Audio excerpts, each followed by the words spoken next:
Today I'm looking at something slightly different from the regular R107 or Range Rover Classic material. This is my 1997 Volvo V70 T5.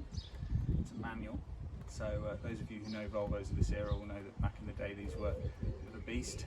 5-cylinder turbocharged engine, 150 miles an hour, 0-60 in just under 7 seconds. This car's been in the family since new, got about 160,000 miles on it, and it's generally been very reliable over its lifetime. But just recently it's developed a crank no start situation, which had me scratching my head for a little while, but it transpired to be something really simple, so I shall now demonstrate. So, key number one.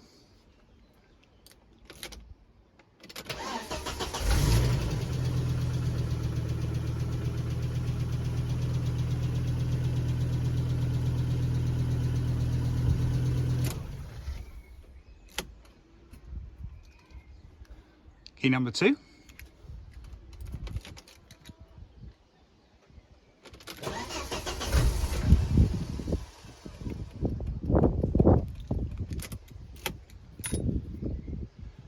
And just so that you don't think it's a fluke,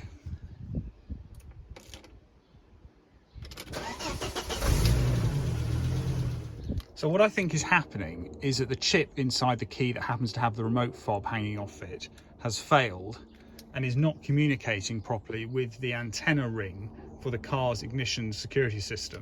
So the car has a system in it whereby the chip has to kind of synchronize with the ignition, otherwise the engine won't actually start. And what will happen is that, as you heard earlier, the engine will kind of go to start. It'll sound for a split second like it's going to start, but then it won't, and then it'll die.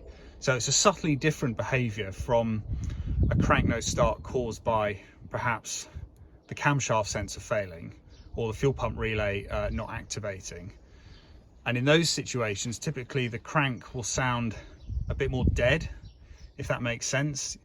You won't get that sensation that the engine is about to fire but not. It'll just crank and it'll sound cold because the spark and all the fuel is completely missing.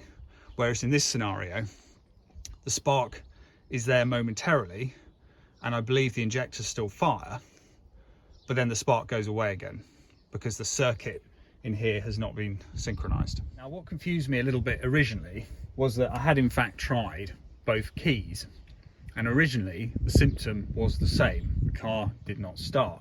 So I had assumed that it was the antenna ring, and I had swapped the original that I'm holding out for a new one.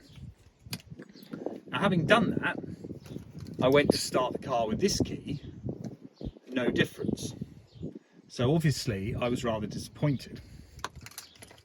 I then tried the second key again, and lo and behold, up she started.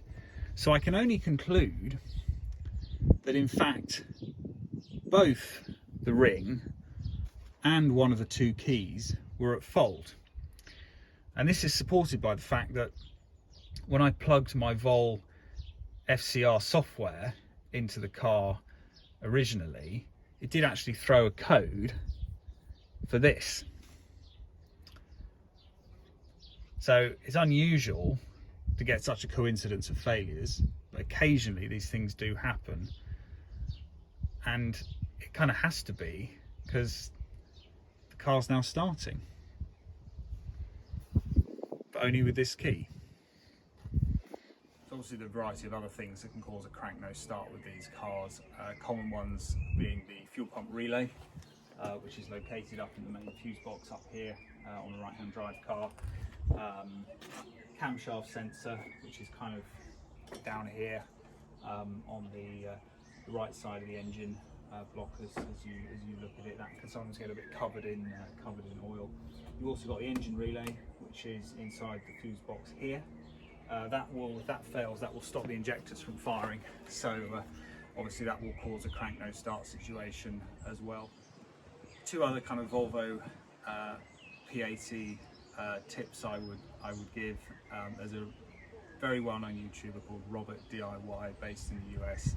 He has made hundreds of videos about these cars, and he has taught me so much over the years in terms of looking after to this one. He's really excellent, so check out his videos, Robert DIY. The other thing that I recently discovered that I should have gotten years ago is the VOL-FCR software, which you load onto your laptop or whatever, and then can communicate via a OBD2 to USB cable. And it's really good for the older Volvos, particularly the P80 Volvos, i.e. the 850 and the 97 to 2000 V70 S70 models. Plug it in, it's very intuitive to use. You can download a demo version for free, which will read most codes. It just has a bit of limited functionality, so it won't clear the codes, for example. The full version is £130 thereabouts, and I would say it's well worth the investment if you're looking after one of these in its old age, so to speak. So if you found this video useful, do hit like and subscribe. I'll be back on the Mercedes and also the Range Rover Classic in the not too distant future, but this old bus may be making a few more appearances too.